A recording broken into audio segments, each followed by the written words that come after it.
Plusieurs lignes de la parole mènent à une seule ligne, celle de la vérité éternelle.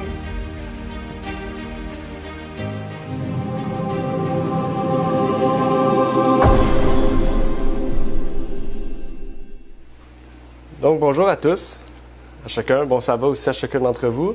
À ceux aussi qui sont sur Zoom avec nous, donc bon sabbat à vous et bonjour à chacun d'entre vous aussi. Donc, aujourd'hui, le titre, c'est l'Antichrist, qui est-il? Donc, aujourd'hui, on va voir l'Antichrist, qui est-il?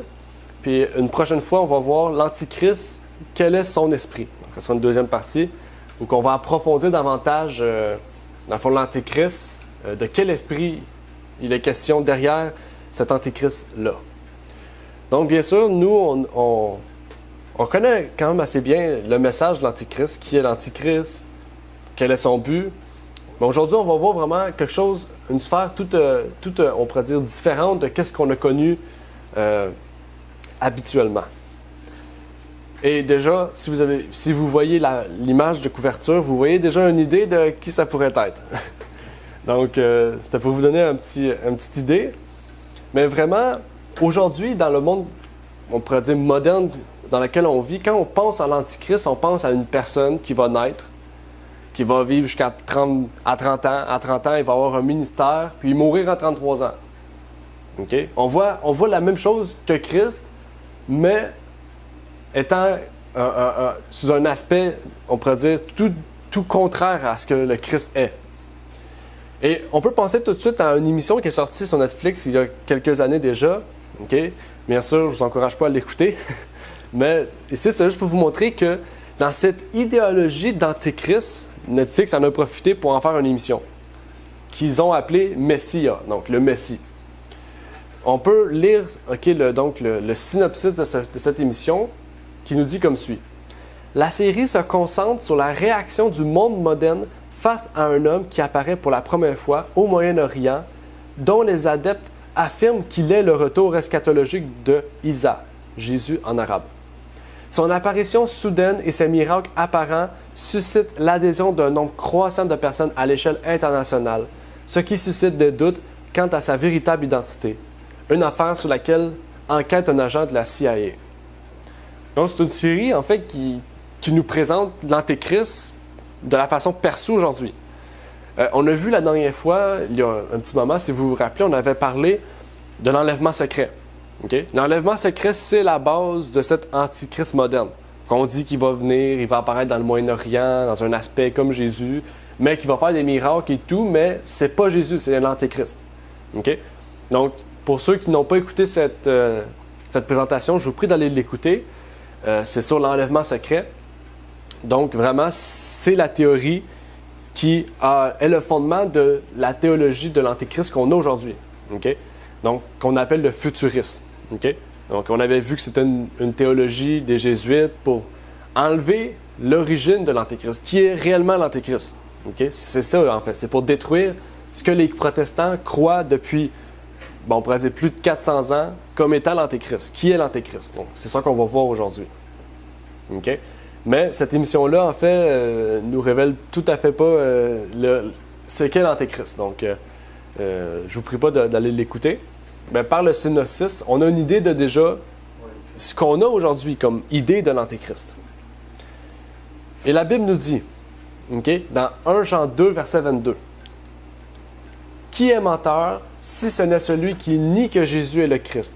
Celui-là est l'Antéchrist qui nie le Père et le Fils. » Ça, c'est notre texte du jour. Et donc, avant d'aller plus loin dans ce qu'est l'Antéchrist, qui est-il? Qu'est-ce qu'il a de si différent du vrai Christ? On va faire une courte prière pour amener la présence du Seigneur parmi nous. Notre Père est aux cieux, j'aimerais te remercier, Seigneur, pour ce que tu as pu faire dans notre vie au cours de la semaine. Tu as pu nous bénir, nous permettre aujourd'hui d'être réunis, Seigneur. Que ce soit sur Zoom, que ce soit ici en présentiel. Et tu nous permets aujourd'hui, Seigneur, de pouvoir partager ce sujet de l'Antéchrist. Un sujet qui est très moderne, Seigneur. Un sujet auquel tant de livres ont été écrits qui déforment, Seigneur, ce que ta Bible nous dit. Tant d'écrits qui ont été dits, Seigneur, qui aujourd'hui se reflètent des films dans la réalité, dans la mentalité du christianisme, Seigneur, qui n'est pas la réalité de ta parole, qui est un plan maléfique, Seigneur, pour détruire la vérité. Que tu puisses nous montrer aujourd'hui, par ta parole et seulement par ta parole, qui est cet Antéchrist. Que tu puisses nous permettre que nous puissions l'avoir dans notre cœur, dans notre esprit, mais que nous puissions aussi le partager avec ceux et celles, Seigneur, qui veulent savoir qui est cet Antéchrist et qui veulent connaître la vérité sur ta parole. C'est ma prière au nom de ton Fils, Jésus-Christ. Amen. Donc, étant un sujet moderne, étant un sujet auquel aussi on en déforme ce que la Bible veut dire, c'est un sujet qui est donc important. Parce que mal comprendre l'Antéchrist, ça pourrait nous amener à mal comprendre aussi certains versets comme celui-ci. En fait, à voir qu'une personne physique, on pourrait dire, oui, bien sûr, l'Antéchrist est une personne ou un gouvernement physique, pour vous dire, oui, c'est quelque chose de physique, mais c'est pas une personne, une seule et même personne qui va venir dans un temps précis et qui ne va pas revenir, en fait. Et on va voir aujourd'hui, en fait, que l'Antéchrist est présent sur la Terre depuis déjà très longtemps. Quand on remarque que le monde reprend les idées du monde chrétien, on parle même du monde non chrétien. Netflix, c'est pas des personnes chrétiennes qui sont derrière cela, là. C'est des personnes athées qui reprennent une idéologie chrétienne défigurée et qui l'utilisent pour en faire quelque chose de athée. Donc, tous les athées vont connaître qui c'est l'Antéchrist. Okay? Donc, on voit qu'il y a un problème dans le monde chrétien. Soit dans le monde chrétien, a un problème dans sa compréhension, ou que dans le monde athée, il y a peut-être une mauvaise compréhension aussi de qu'est-ce que c'est le Christ, qui est le Christ. Et donc, il faut rétablir les choses, en fait. Pour débuter, je vais vous poser 6 questions auxquelles on va répondre aujourd'hui. Donc, vous pouvez déjà vous les poser dans votre tête. Désolé, j'ai dit 6, mais je pense que c'est 5 questions. Ouais, c'est 6 questions, exactement. Combien de fois le mot Antéchrist, en parenthèse aussi, le mot Antéchrist et Antichrist, c'est le même mot. Okay? Antéchrist, c'est le mot... anté, c'est le mot grec. Anti, c'est le mot français. Okay? Combien de fois le terme Antéchrist est-il utilisé dans le livre de Daniel? Combien de fois le terme Antéchrist est-il utilisé dans le livre de l'Apocalypse? Quel livre de la Bible contient le plus de références au terme Antéchrist? Combien de fois le terme Antéchrist est-il utilisé dans ce livre? Existe-t-il une seule réponse à la question de savoir qui ou ce qu'est l'Antéchrist? Quelles sont les 2 questions doctrinales, fondamentales, mentionnées dans la Bible qui impliquent l'Antéchrist? Donc, ce sera des questions qu'on va répondre soit aujourd'hui, soit la prochaine fois. Okay? Donc, il y a certaines questions auxquelles on peut répondre tout de suite parce que pour ceux et celles qui ont déjà étudié le sujet, ils vont savoir déjà en fait de quoi il est question par rapport à ces réponses. Mais au fur et à mesure qu'on va approfondir, on va répondre à ces questions. Donc, soyez à l'écoute pour bien comprendre ce qu'il y en est avec le sujet. La première chose qu'on peut dire, c'est que l'apôtre Jean commence sa première épître en mettant en garde l'Église. Okay? Il appelle l'Église « petits-enfants ». Il appelle ces petits-enfants à porter une attention contre les conflits. Et le premier conflit auquel il est question dans l'épître de Jean, c'est entre la lumière et les ténèbres. 1 Jean 1, verset 1 et chapitre 2, verset 6.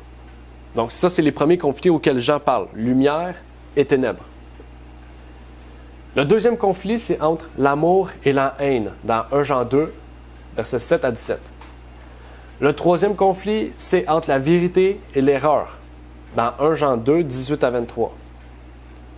Et dans ce dernier groupe, ce dernier conflit, on trouve que Jean parle de l'Antichrist. En fait, dans la Bible, il faut comprendre que ni Daniel ni l'Apocalypse nous parlent de l'Antéchrist, directement. Peut-être indirectement, c'est ce qu'on va voir. Mais le terme Antéchrist se trouve seulement dans l'épître de Jean, dans le premier et le deuxième épître. Donc, il faut savoir pourquoi Jean a utilisé ces termes-là. Pourquoi Paul ne l'a jamais utilisé. C'est quelque chose d'important.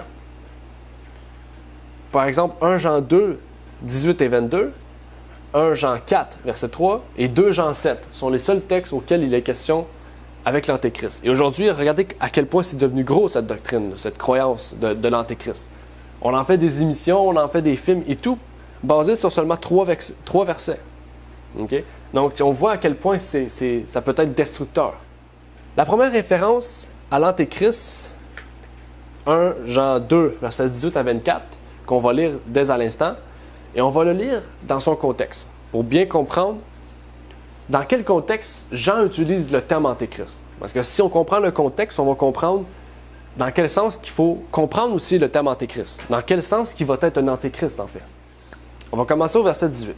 « Petits enfants, c'est ici la dernière heure, et comme vous avez entendu dire que l'Antichrist vient, il y a dès maintenant plusieurs Antichrists. » Premier point déjà soulevé, c'est que à l'époque de Jean, il y avait déjà des Antichrists. Donc, dire que c'est à un moment donné une personne qui va venir pendant 30 ans, ça serait faux, en fait.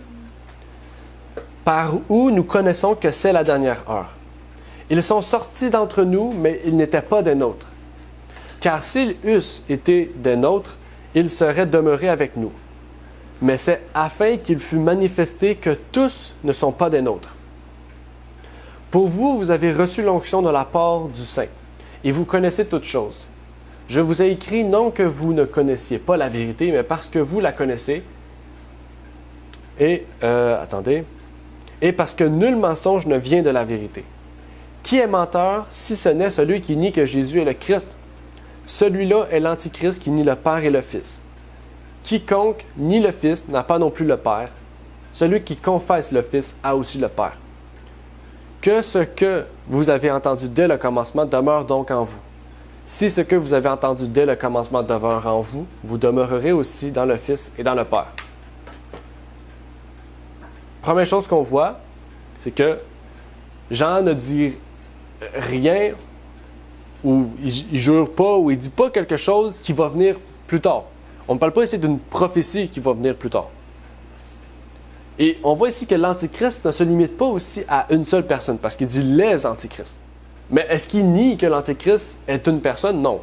Okay? Donc, il faut comprendre ici, ça peut être plusieurs personnes parce qu'on le voit. Quelqu'un qui nie le Père et le Fils est un Antéchrist. Donc, on voit ici que c'est des personnes qui ont été dans l'Église, qui sont dans l'Église, qui se disent être chrétiens, mais qui nient que Jésus-Christ est venu en chair. Donc, on comprend. Ce sont des chrétiens qui sont des Antéchrists. Okay? Mais s'il y a des chrétiens qui ont des Antéchrists, c'est qu'il y en a un, on pourrait dire, le suprême. Vous comprenez ce que je veux dire? Okay?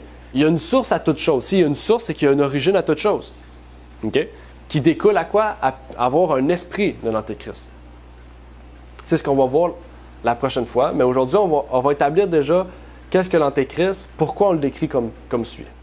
Ça dit aussi que nous devons avoir la vérité du Père et du Fils qui demeure en nous. Une vérité que nous avons entendue dès le commencement. Ça, c'est important. On va y revenir plus tard. De ce fait, en fait, qu'il dit que nous avons connu le Père et le Fils dès le commencement. Okay? Ça ne dit pas nous avons connu le Père, le Fils et le Saint-Esprit dès le commencement. Non, le Père et le Fils. On l'a connu dès le commencement, dès le début de l'ère chrétienne. Okay? Donc, il parle ici d'une doctrine qui est établie depuis l'origine et qui, par la suite, a été quoi? Niée par certaines personnes qu'on appelle des antichrists. Donc ça, c'est important. Et même Jean déclare que le croyant a la promesse qu'il nous a faite.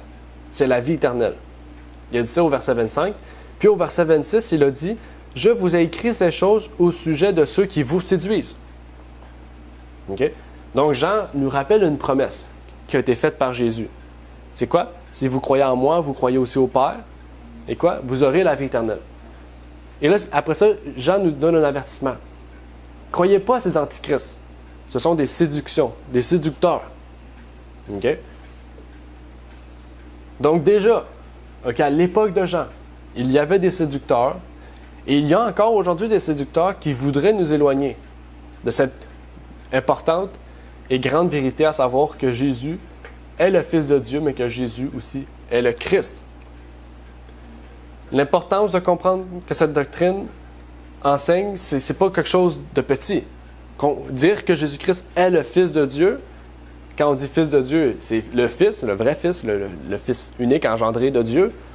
Dire que justement, que Jésus est le Christ aussi, comme le verset nous le dit, c'est pas une mince affaire, c'est une notion importante du christianisme. Ça dit quoi? Ça dit que c'est quelque chose qu'on a entendu dès le commencement. Donc, c'est pas quelque chose de petit. Déjà, on peut entrer dans cette idée de l'Antéchrist, l'identité de l'Antéchrist. On a déjà une idée.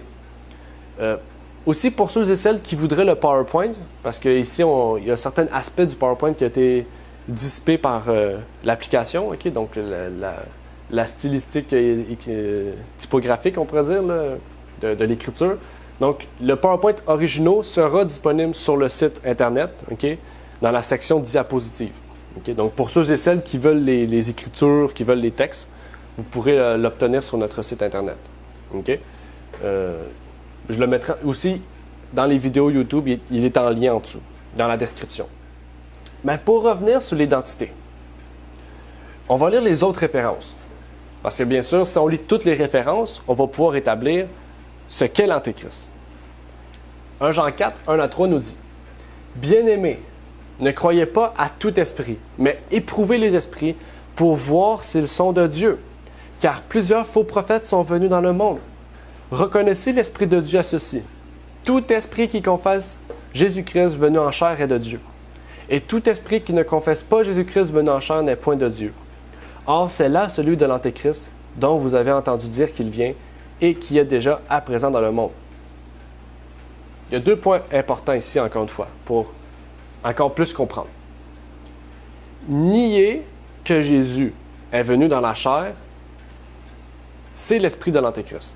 Okay? À l'original, c'est ça. Mais ici, il dit, ceux qui confessent que Jésus-Christ est venu en chair, viennent de l'Esprit de Dieu. Mais ceux qui ne le confessent pas, viennent de qui? De l'Esprit de l'Antéchrist. Donc, on comprend tout de suite ici que, on voit ici, il y a un Dieu, il y a un Esprit, okay? Il y a une source de vérité. On voit aussi, il y a un Antéchrist, il y a un Esprit, l'Esprit de l'Antéchrist, qui nie Jésus-Christ. Donc, l'Antéchrist, oui, c'est une personne, mais ceux qui ont l'Esprit de l'Antéchrist, ils sont appelés des Antéchrists. Okay? Comme tous ceux il y a un seul Dieu, tous ceux qui ont l'Esprit de Dieu sont appelés quoi? Enfants de Dieu. C'est la même chose. Okay? Donc, il y a plusieurs enfants, mais il y a un seul Dieu, tout comme il y a plusieurs esprits, plusieurs Antéchrists, mais un seul Antéchrist. Okay? Donc, on comprend. Il y a une source, on pourrait dire, originelle de l'Antéchrist. Okay? Donc, aujourd'hui, il y a des Antéchrists. Ceux qui croient à ce que l'Antéchrist a dit ou qui va confesser, ils reçoivent l'esprit de l'Antéchrist. Et donc, ils sont des Antéchrists. Donc, l'Antéchrist, ce n'est pas une personne, comme on a vu au départ, qui va venir à un aspect, encore une fois, déterminé, précis. Oui, c'est une prophétie. Mais en fait, Jean, qu'est-ce qu'il disait? C'était déjà d'actualité. Okay? Donc, c'est pas quelque chose de futur. C'est quelque chose qui est passé, présent et futur. Lisons l'autre texte qui nous parle justement plus précisément de ce que Jean affirme au propos de qui est l'Antéchrist. Il nous dit « Et c'est ici la charité, que nous marchions selon ses commandements. C'est là le commandement, comme vous l'avez entendu dès le commencement, afin que vous le suiviez. Car plusieurs séducteurs sont entrés dans le monde qui ne confessent point que Jésus-Christ est venu en chair. Un tel homme est le séducteur et l'Antéchrist. Prenez garde à vous, afin que nous ne perdions pas le fruit de notre travail, mais que nous en recevions une pleine récompense. Quiconque est transgresseur et ne demeure pas dans la doctrine de Christ n'a point Dieu. Celui qui demeure dans la doctrine de Christ a et le Père et le Fils. Si quelqu'un vient à vous et n'apporte point cette doctrine, ne le recevez point dans votre maison et ne le saluez point. Car celui qui le salue participe à ses mauvaises œuvres. » Donc on parle ici, on parle de la doctrine de Christ. La doctrine de Christ, c'est quoi? C'est ce qu'on a connu dès le commencement. Qui est quoi? Reconnaître que Jésus est le Fils de Dieu, et donc c'est reconnaître le Dieu qui est son Père, en fait. C'est ça la doctrine de Christ. La doctrine principale de l'Antéchrist, c'est tout le contraire. C'est nier que Jésus-Christ est le Fils de Dieu, nier qu'il est venu en chair. C'est ça la doctrine de l'Antéchrist. Donc, aussitôt qu'on tente d'altérer cette vérité, du Père et du Fils, on le définit comme un antéchrist. Quiconque nie aussi l'incarnation de Jésus-Christ sur terre est un antéchrist. Ça dit qu'on ne doit pas recevoir de tels enseignements, ni même les introduire dans notre foyer. Et aujourd'hui, on comprend qu'il y a de nombreuses façons d'introduire de faux enseignants, et aussi leur doctrine dans notre foyer. Aujourd'hui, il y a plusieurs méthodes. On peut les faire entrer par la télé, par la radio, par l'Internet, par des livres, par des magazines, par toutes sortes de choses aujourd'hui. Regardez Netflix, qu'est-ce qu'ils font? C'est une fausse doctrine, qu'est-ce qu'ils font là? C'est répandre la fausse idée de l'Antéchrist. C'est répandre aussi un faux Messie en même temps. Donc on voit aujourd'hui qu'il y a plusieurs façons de faire entrer ça dans notre foyer. En fait, en faisant cela, on est comme un partisan de l'Antéchrist, en fait. En écoutant ces vidéos-là, en les partageant, en se procurant ces livres. Donc, quand on se procure ces livres-là, on finance ces personnes-là, en fait, d'un moyen ou d'une autre. En faisant cela, on se retrouve partisan de l'Antéchrist. Je ne vous dis pas ici que vous trouvez une vidéo, vous allez la voir, puis vous dites « Ah, je sais que c'est faux, que vous êtes un Antéchrist. » Pas ça. Il ne faut pas aller dans l'extrême de l'idée aussi de qu'est-ce que je viens de dire, mais vous comprenez ce que je veux dire. Hein? Quelqu'un qui va financer ces personnes-là, des ministères qui détruisent ou qui nient la divinité du Christ, qui nient que Jésus-Christ est le Fils de Dieu, c'est devenir un partisan, en fait. Donc, la première question, si vous vous rappelez, c'était le nombre de fois qu'on retrouve l'Antéchrist dans Daniel. On comprend tout de suite que Daniel ou l'Apocalypse ne nous parle pas de ces termes-là. En fait, seulement Jean nous parle de ce terme Antéchrist. Et je pourrais dire que tous les adventistes, peut-être ceux aussi qui ne le sont pas, peut-être plus aujourd'hui, mais à une époque auparavant, reconnaissaient que la bête d'Apocalypse 13 et la petite corne de Daniel 7 étaient associées à l'Antéchrist. Ça, on le reconnaît. Et avant, les protestants le reconnaissaient aujourd'hui. Aujourd'hui, la majorité ne le reconnaissent plus, mais auparavant, c'était un sujet qui était prédominant. Daniel 7, on savait tous que c'était l'Antéchrist. L'Apocalypse 13, on savait tous que c'était l'Antéchrist aussi. Mais ils comprenaient aussi que l'Antéchrist était lié à la description donnée dans 2 Thessaloniciens 2, versets 1 à 3, qui nous parle de l'homme du péché. Là, on rentre dans un autre sujet. L'homme du péché. 2 Thessaloniciens 1 à 3 nous dit « Pour ce qui regarde l'avènement de notre Seigneur Jésus-Christ et notre réunion avec lui, nous vous prions, frères, de ne pas vous laisser ébranler facilement dans vos pensées et de ne pas vous laisser troubler par quelques inspirations ou par quelques paroles ou quelques lettres qu'on dirait venir de nous, comme si le jour de Christ était proche. Que personne ne vous séduise, en aucune manière, car il faut que la révolte soit arrivée auparavant et qu'on ait vu paraître l'homme du péché, le fils de la perdition. » Ça dit quoi? Paul déclare que nous ne devons pas nous laisser tromper par un tel homme. Il utilise ici une double négation pour mettre l'accent. Paul veut que nous soyons sûrs de ne pas être trompés par ce qu'il nous annonce. Okay? Il nous dit 2 fois, ne soyez pas trompés, ne soyez pas trompés. Ça dit ici qu'on a vu paraître l'homme du péché. Après ça, il dit, pas seulement l'homme du péché, il dit paraître l'homme du péché, le fils de la perdition.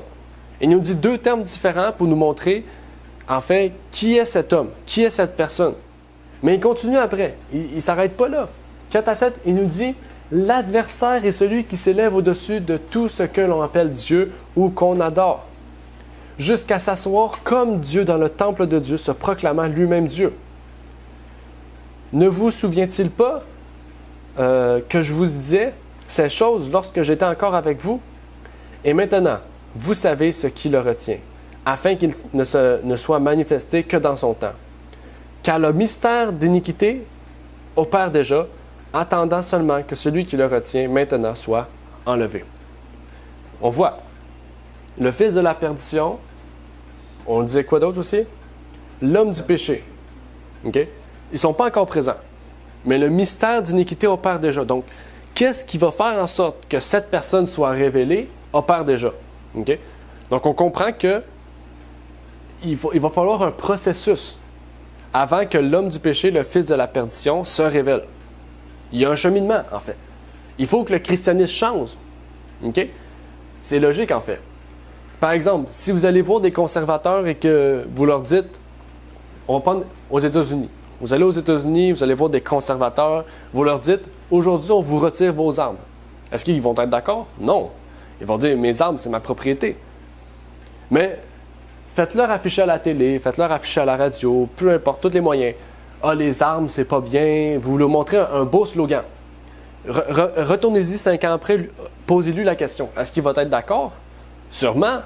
À force d'écouter quelque chose qui change son idéologie, en fait, il va accepter.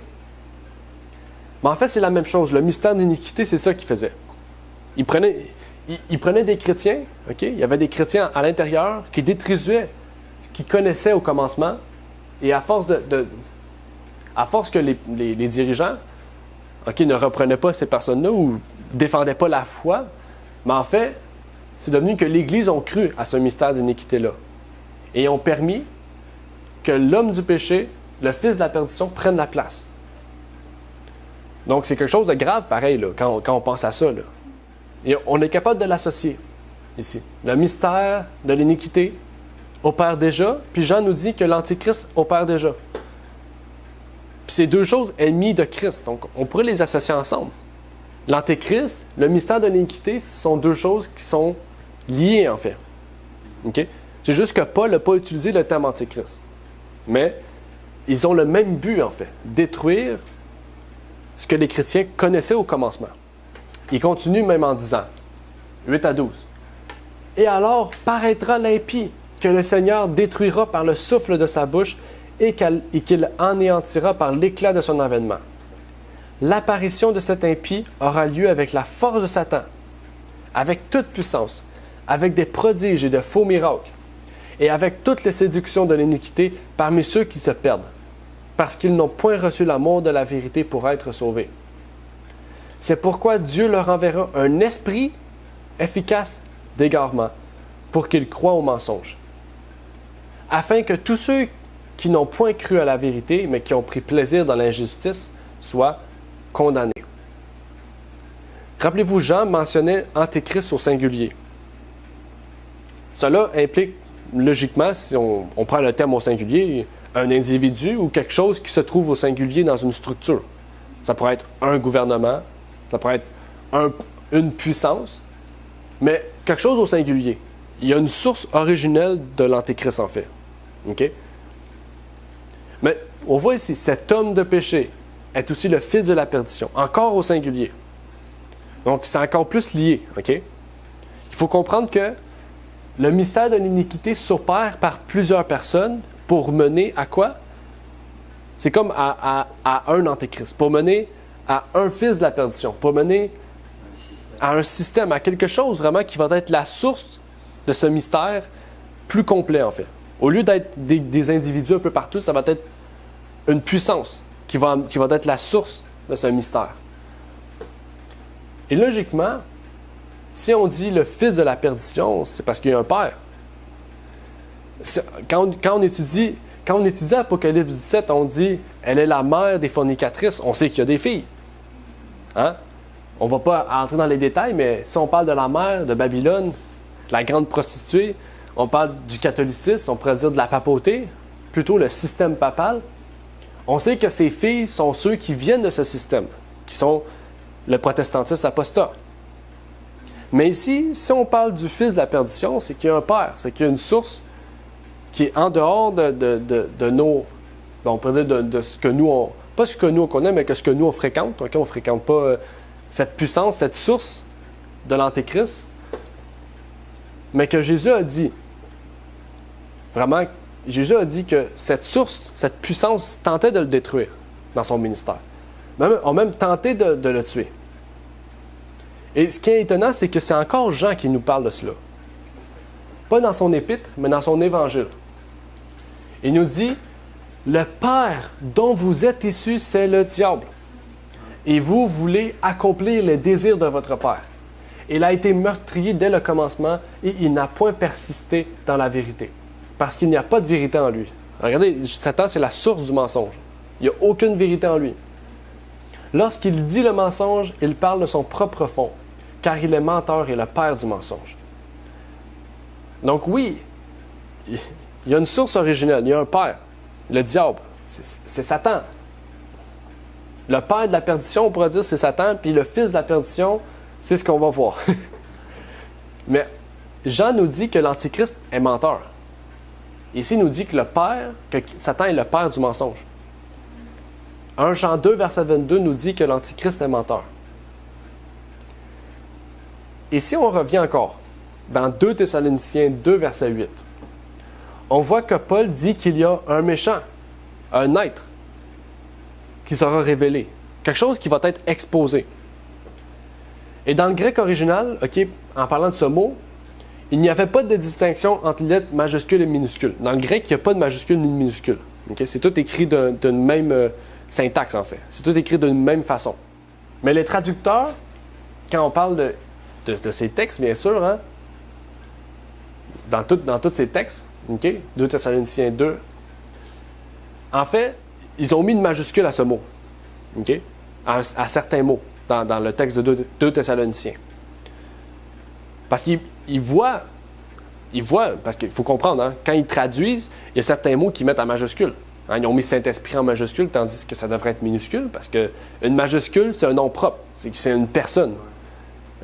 Donc nous, on comprend que ça peut être des erreurs, des mots, comme on peut voir amour agapé, ils l'ont transformé par charité. Charité, c'est pas un terme biblique, c'est amour agapé. Charité, c'est une erreur de traduction. Mais pourtant, on sait, nous, que quand on utilise charité, on parle d'amour agapé. C'est la même chose avec ces termes-là. Ils ont mis des majuscules à certains mots. Parce qu'ils pensaient que le mot grec pour anomos faisait référence à une personne, à un titre. Il faisait référence vraiment à un système, à quelque chose qui n'était pas seulement particulier, mais qui était précis. Et concernant le mot anomos, dans 2 Thessaloniciens 2, verset 8, je pense qu'on ne l'a pas ici en français. Non, dans le texte ici, on ne l'a pas. Dans certaines versions, on l'utilise. On pourrait dire le Monsieur Joseph Tyler, qui est pas un scientifique, un théologien protestant, qui a écrit un lexique sur les mots grecs. Il a dit, en lien avec ce mot anomos, celui en qui toute iniquité a, pour ainsi dire, fixé sa demeure. Dans le verset 8. Quand on parle de l'impie. On comprend tout de suite que l'impie, on parle ici de Satan lui-même. Mais nous voyons au verset 9, l'apparition de cet impie aura lieu avec la force de Satan. De sorte que cet impie ne peut être exclusivement Satan.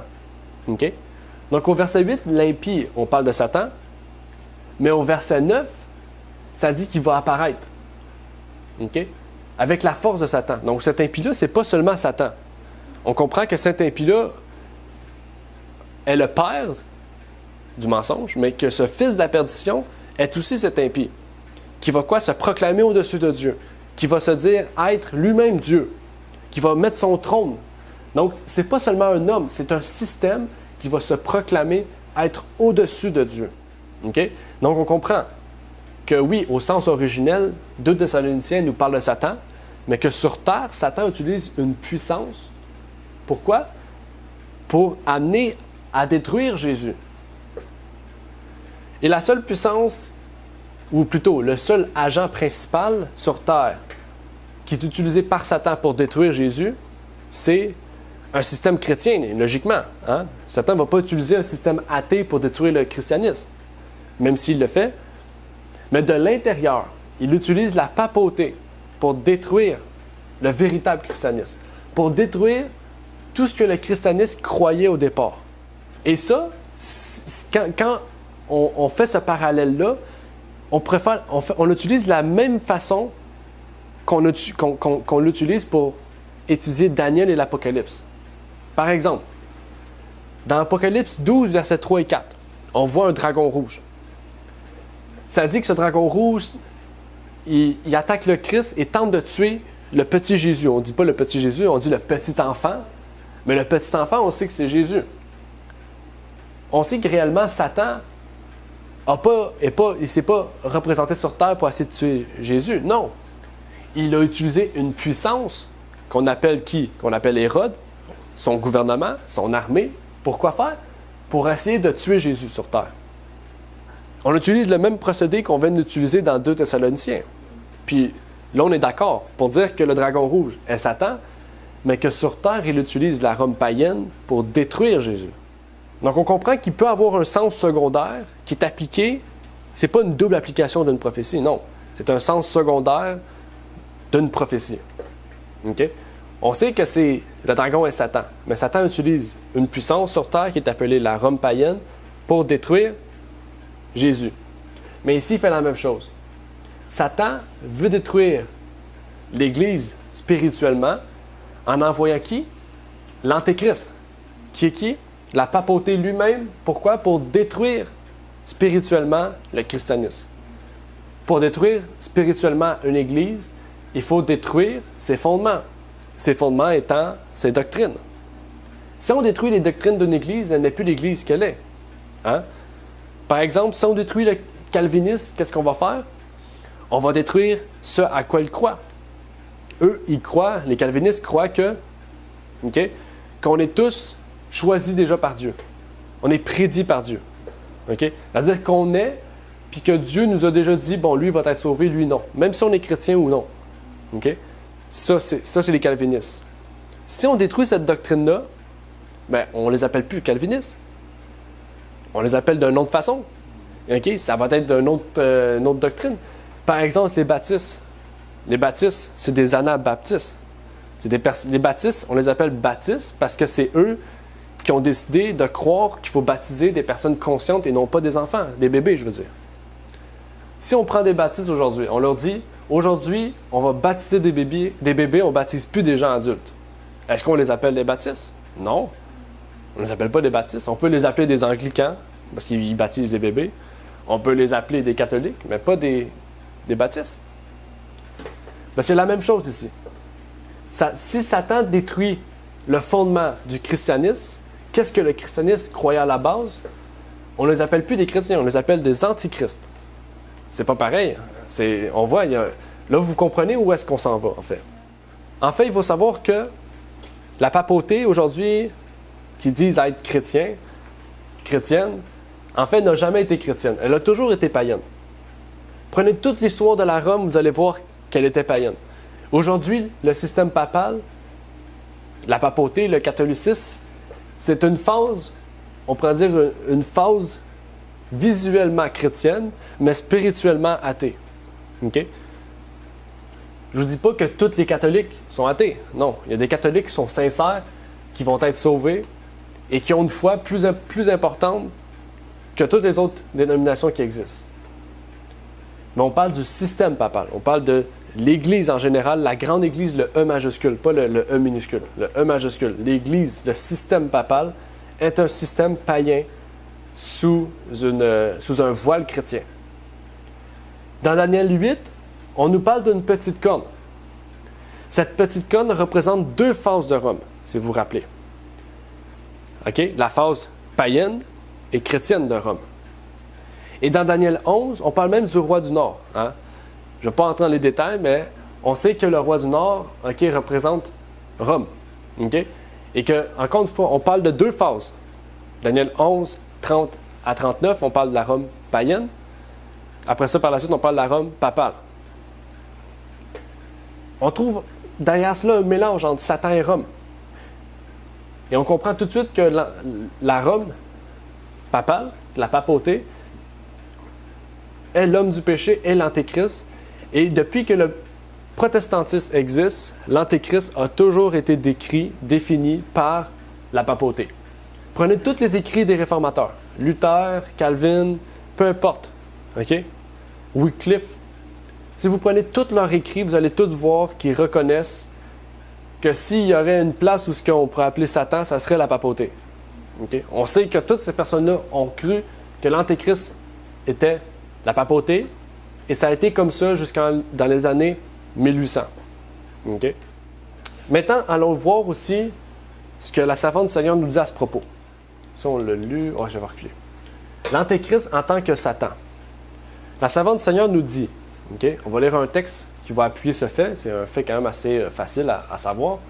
Elle nous dit dans The Seventh-day Adventist Bible Commentary, volume 7, la détermination de l'Antéchrist à mener à bien la rébellion qu'il a commencée dans le ciel continuera à agir dans les enfants de la désobéissance.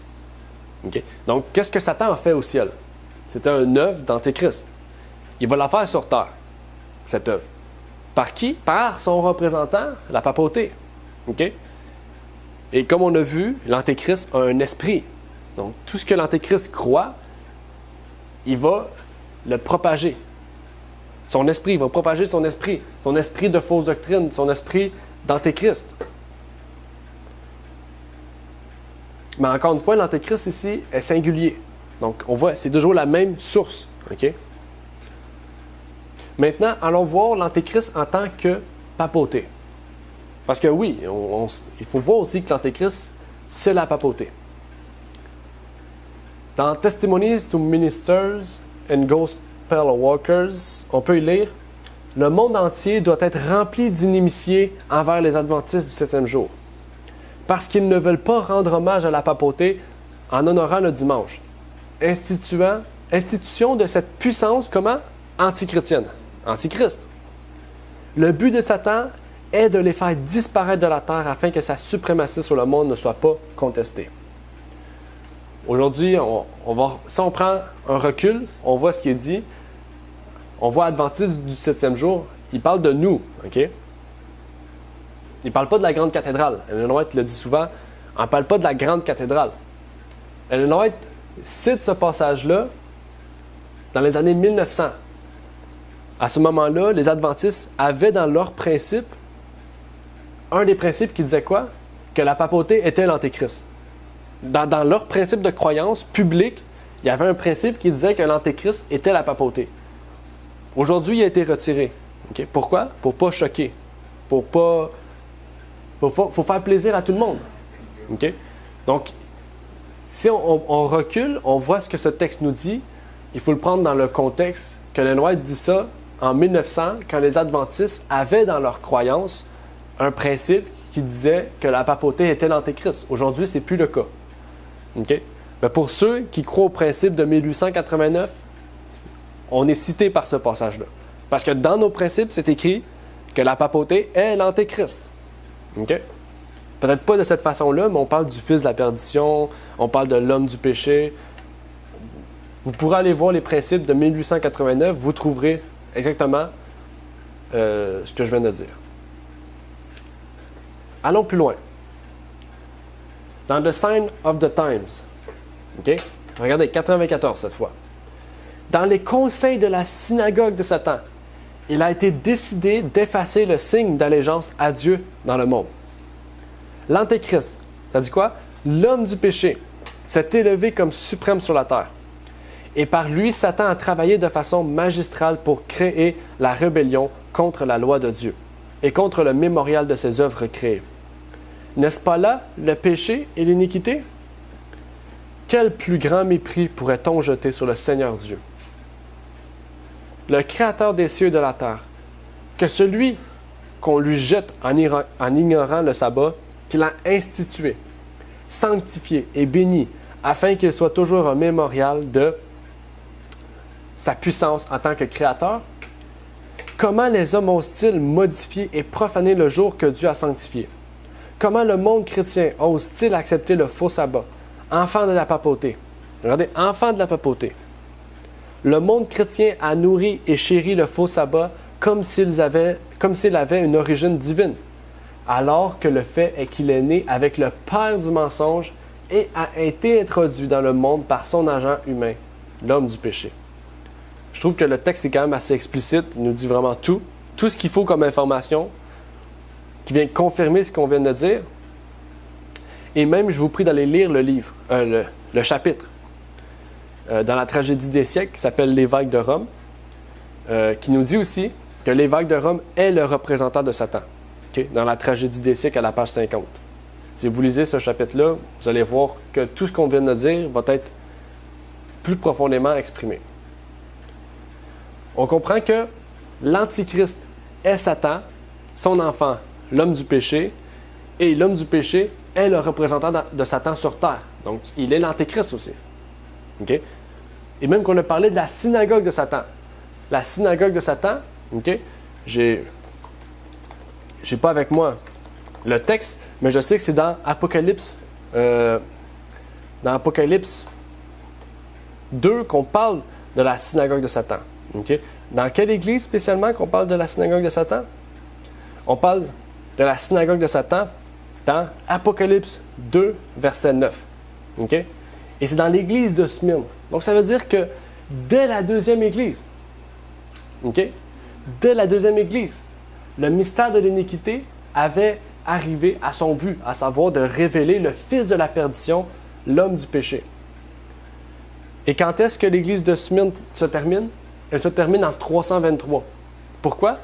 Parce qu'en 323, c'est là que le dimanche a été mis en place. C'est là qu'il y a eu le concile de Nicée, qu'il y a eu le dimanche. C'est là aussi qu'on a commencé à parler de l'immortalité de l'âme. On a commencé à parler de la Trinité. Il y a plusieurs fausses doctrines qu'a mis en place le Fils de la perdition, qu'a mis en place l'Antéchrist. Tantôt, on a parlé de l'esprit de l'Antichrist. Ce sera notre dernière partie pour la journée. On va juste parler de certains sujets, introduire cela.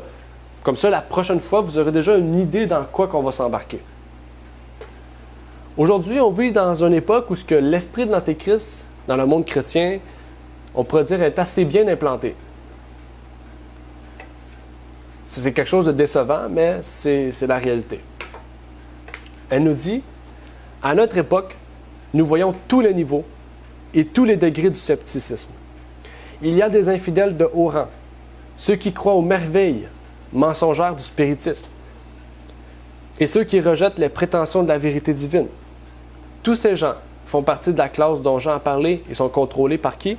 Par l'esprit de l'Antéchrist. Donc, il y a bel et bien un esprit. Et ça dit scepticisme. Et l'autre fois, je vous avais donné un pourcentage. OK? Sur toute la population chrétienne aux États-Unis, il y a seulement 15% qui croient que la Bible, elle est sûre et fidèle. OK? Donc, je vous donne un exemple. S'il y a 100 millions de chrétiens aux États-Unis, sur 100 millions, il y a à peu près 10 millions de chrétiens seulement qui croient et qui fondent leurs principes sur la Bible. Qu'est-ce que les autres font? Les autres, ils sont des sceptiques. Ils sont des sceptiques. Ils vont prendre les choses du monde parce qu'ils ne croient pas que la Bible, c'est fidèle et sûr. Donc, c'est du monde qui croit en Jésus, mais qui ne croit pas que la parole est sûre. C'est quelque chose de grave. Et Ellen White, à son époque, elle le dit déjà. Qu'à tous les niveaux, les chrétiens, ils sont sceptiques. Ça, le scepticisme, ça vient de la papauté. La papauté, ils sont sceptiques. Quand on dit les sceptiques, on parle des évêques, on parle des personnes dirigeantes. Il y a quelque chose qui veut prendre la place du Christ. C'est l'Antéchrist. Hein? Satan, il veut régner dans le cœur des gens. La seule façon de le faire, c'est en détruisant la vérité. Parce que la vérité nous dit que l'Antéchrist vient de Satan. Donc, on ne va pas croire en ces fausses doctrines. Et on le voit déjà hein, dans ce mot. Vous avez une idée de ce que veut dire antichrist? Antichristos en grec, c'est antichrist en grec, c'est antichristos. Okay? Antichristos, c'est deux mots. Anti, vous comprenez, anti, c'est contre. Et Christos, on dit Christ, mais Christos, c'est oint. Okay? L'enseignement de l'Antéchrist, le but, c'est d'enlever le Christ de sa vraie place. Une partie de cet enseignement de l'Antéchrist, on l'a vu, c'est le fait que Jésus ne vienne pas en chair et en os. Okay? Il y en a beaucoup qui disent qu'il est venu en esprit, okay? Qui n'est pas réellement venu en chair. Ça va nous amener à comprendre l'herméneutique de base de ce que Jean a dit dans son texte. Donc, c'est quoi au juste qui fait que cet antéchrist-là est l'antéchrist? C'est quoi ses croyances? Okay? C'est quoi son principe? Que se passait-il spécialement à l'époque de Jean pour que Jean écrive ses enseignements? Pour que Jean écrive son épître, c'est qu'il s'est passé quelque chose de grave, qu'il est arrivé quelque chose d'important. J'aimerais vous lire un extrait du New American Commentary sur l'épître de Jean. Il nous parle d'un contexte historique de l'époque de Jean. Il nous dit dans cette citation, c'est une longue citation, désolé, Jean s'attaque maintenant directement à l'erreur christologique qui conduit les gens dans les ténèbres. Ce faux enseignants ont nié que Jésus soit le Christ. Il est certainement possible qu'il y ait eu des personnes qui, bien qu'attirées par Jésus, ont tenté de minimiser sa divinité. Mais il semble improbable qu'elle ait été admise dans la communauté, car la confession que Jésus est le Christ, le Fils de Dieu, serait très probablement requise pour l'entrée. Exactement. Il semble plus probable, surtout si l'on tient compte de l'hérésie de Cerinthus, qui s'est manifestée dans ce domaine, que les sécessionnistes aient adhéré à une christologie qui diminuait le contenu humain de cette confession de foi et niait la réalité de l'incarnation. Ignace, donc c'est Ignace, pas vous c'est Ignace, ouais Ignace. Ignace a écrit contre ceux qui nient que Jésus est le Christ, le Fils de Dieu. Irénée a attaqué Cerinthus par son nom, bien qu'il ne soit pas possible de savoir ce que les sécessionnistes affirmaient exactement, donc publiquement. Jean ne nous le dit pas non plus. Il est clair que dans un certain sens, il niait que Jésus soit le Christ, le Fils de Dieu, dans une compréhension vitale et permanente de l'incarnation. Il affirmait et acceptait Jésus comme significatif et important d'une certaine manière, mais leur théologie était totalement inadéquate dans sa compréhension de sa personne et, en fin de compte, de son œuvre. Donc, on voit d'où est-ce que ça va. C'est gros, là. OK? Ça, c'est dans le temps de Jésus, dans le temps de Jean. Oui, dans le fond, ici, c'est ça. Il explique, dans le contexte de Jean, qu'est-ce qui se passait, le débat, en fait, OK? De l'Antéchrist. Comme l'explique Marshall, pour Jean, le comble de l'hérésie est de nier que Jésus est le Messie. Messie, le oint. Antichrist, il renie que Jésus est le oint. Lui qui est choisi par Dieu, là. Le Fils de Dieu et le Sauveur. Réduire Jésus au statut de simple homme ou ne permettre qu'un habillage temporaire de quelque puissance divine en lui. Oh, OK. C'est frapper à la racine du christianisme. OK? Que ça dit quoi? Nier que Jésus est le Fils de Dieu, le Sauveur du monde. OK? C'est quoi? Frapper à la racine du christianisme. On va y revenir. Les penseurs modernes ont peut-être des façons plus raffinées d'exprimer des négations similaires de la réalité de l'incarnation. Un peu douté qu'ils soient plus à l'abri de la perception de Jean, selon laquelle ils enlèvent le cœur du christianisme. On voit le cœur du christianisme, c'est de croire que Jésus est le Fils de Dieu. C'est pas n'importe quoi, là. C'est pour ça que je vous dis que l'Antéchrist, c'est pas quelque chose de petit, là. Ils attaquent le cœur du christianisme. OK? C'est qu'est-ce qu'il fait vivre, en fait. OK? Dans la seconde moitié du verset, le menteur qui nie l'incarnation est appelé l'Antéchrist. La désignation de cette personne comme l'Antéchrist n'est pas nécessairement une référence à la figure apocalyptique spécifique qui surgira à la fin des temps. Il peut s'agir plutôt d'une déclaration selon laquelle celui qui suppose au Christ en rejetant sa véritable identité a revêtu l'esprit de l'Antéchrist. OK? On dit ça dans Jean 4, verset 3. Je ne sais pas quel épître, je pense que c'est 1 ou 2 Jean. La conséquence de cette action est qu'il renie le Père et le Fils. Le fait de placer cette phrase en opposition avec le titre d'Antéchrist montre la gravité de cette fausse christologie. Il est douteux que l'un des hérétiques ait directement nié la quoi? La paternité de Dieu. Mais par leur refus de croire que Jésus est le Christ, ils ont montré qu'ils n'ont jamais vraiment connu le Père. Car Jésus et le Père sont un. Sont un. Exactement. Quand on nie Jésus-Christ comme Fils de Dieu, on nie que Dieu est le Père. Par logique. Si on nie que Dieu est le Père, c'est qu'on ne connaît pas réellement Dieu. Parce que Jésus et le Père sont un. OK? Le refus ou l'acceptation de la révélation de Dieu dans l'homme, Jésus, équivaut à un refus ou à une acceptation du Père. Donc, c'est un gros commentaire, désolé, mais le commentaire est assez révélateur de qu'est-ce qu'il y en est pour l'époque, là. Et certains de ces points historiques sont très précis. On sait qu'il y a certains détails qu'on ne peut pas connaître parce que Jean ne nous a pas donné ces détails-là. Comme Dieu dit, si ce n'est pas dans la Bible, c'est parce que ce n'est pas nécessaire à notre compréhension. Avec qu'est-ce qu'on a, on est capable de comprendre et d'avoir ce qu'il nous faut pour justement prendre les précautions nécessaires. En lisant simplement le texte clair de l'Écriture, nous pouvons arriver à une compréhension sans aucune histoire sur le sujet. Les antichrists, et en particulier la papauté, qui est le fils de la perdition, vont amener une doctrine qui va nier le Fils de Dieu. Et l'Antéchrist va amener une doctrine qui va nier le Fils de Dieu, OK? Et donc, nier le Père, et donc nous amener aussi à ne pas comprendre réellement la divinité. C'est ça qu'il faut comprendre. La papauté va amener une idéologie qui va détruire la divinité. OK?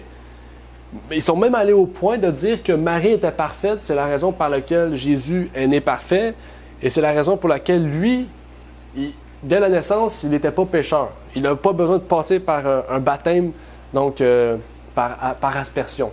On voit à quel point ça va loin. C'est pour ça que je vous dis que, en fait, que le texte nous dit aussi que si on détruit la divinité, on détruit le christianisme. Si on détruit le christianisme, on peut laisser place à toute autre fausse doctrine, en fait. Hein, le dimanche, on peut amener la place à quoi? L'immortalité de l'âme, on peut amener la place à plein de choses. Mais la divinité est la source de toute fausse doctrine. Donc, l'histoire est aussi importante. Hein, l'histoire nous amène à une meilleure compréhension. Elle nous amène aussi à plusieurs bénédictions. Regardez le texte, et ça nous a amené à beaucoup de choses, à comprendre beaucoup de choses. Bien sûr, la parole de Dieu est la source première de toute perfection, en fait. La parole de Dieu a été écrite pour tout le monde. Pour la plus humble des personnes, comme la personne la plus riche de ce monde. Comme la personne royale, tout aussi la personne qui est la plus pauvre de ce monde. En fait, toute personne peut comprendre. Et par l'aide du Saint-Esprit, Dieu peut nous montrer justement qui est l'Antéchrist. Mais surtout, quel est son esprit. Et Jean nous appelle petit enfant. Il nous appelle petit enfant parce qu'il sait qu'on est des petits enfants puis qu'en tant qu'enfant, on peut être facilement détourné de la parole si on se détache. C'est pour ça que Dieu nous appelle à rester toujours droit sur ce que l'on croit, toujours droit sur la vérité, de suivre réellement le chemin que Dieu nous a montré. Et Jean nous dit quoi? Retournez à la source originelle du christianisme. Allez lire les évangiles. Qu'est-ce que Jésus nous disait sur sa divinité? Allez pas écouter les pasteurs, allez pas écouter les théologiens, les grandes personnes de ce monde qui ont écrit des livres de, 8000 pages là, sur la divinité. Non, allez lire ce que la Bible nous dit. Allez lire les 4 évangiles et lisez tel qu'il est écrit. Parce que c'est ça que la Bible nous dit. Hein? Vous ouvrez la parole, vous lisez tel qu'il est écrit. Et des fois, vous allez lire quelque chose, vous n'allez pas comprendre. Et là, vous pouvez aller voir une personne, un frère, une sœur, qui va vous aider à comprendre. Ou même, vous pouvez prier. Hein? Parce que la prière est la source de toute chose. Donc, vous pouvez prier et Dieu va vous éclairer sur ce qu'il y a à comprendre. Mais notre deuxième partie va toucher spécialement. C'est quoi la source? C'est quoi la doctrine virale, principale, que la papauté a créée? Parce que oui, c'est créé. Que la papauté a créé, qui a amené à détruire le cœur du christianisme. C'est ce qu'on va voir la prochaine fois dans notre deuxième partie qui va s'appeler l'Antéchrist. Quel est son esprit? Donc, je vous prie d'être à l'écoute pour que vous puissiez comprendre et voir réellement ce que l'Antéchrist propage aujourd'hui comme erreur et comment on doit se protéger face à cela. Donc, que Dieu vous bénisse. Je vais terminer par une prière et par la suite, on va pouvoir terminer par le chant.